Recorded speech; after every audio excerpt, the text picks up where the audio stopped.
中华民国国民外交协会台南市会自1978年伫当时的市长张立堂创会至今，40多年来持续伫咧国民外交上努力，成果丰硕。前会长蔡载明这一当来领导全体会员，嘛伫咧国际事务领域得到真侪成效。现在，伊要将这个重担交予新任会长陈秋丽的手中，继续传承落去。历史的一刻，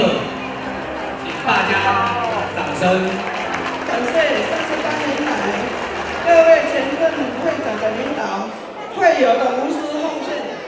还有金当前大荣景的外衔，让秋丽由此荣幸当选 BTPI 第39届会长。这也是我责任的开始，我会尽我的所能，尽心尽力来完成今年外协的各项阶段性任务，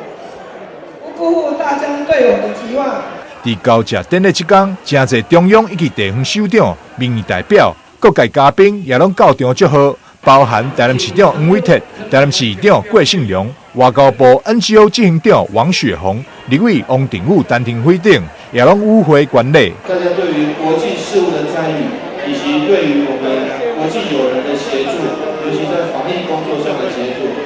使得台湾更备受尊重，这一点也是非常非常感谢各位。所以再次在我们蔡会长的领导在2020交出了非常好的成绩单，接下来就要放到陈会长。我们期待在2021的时候，外交协会更亮眼，对于国际的参与更多，而且对于国际的协助都能够让人广布相看。国民外交协会台南市会成员来自各行各业优秀的企业家，全部拢是实际的民间外交人士。新任会长陈秋丽表示，会持续带领会员为国民外交开创新局。台南新闻张硕伟采访报道。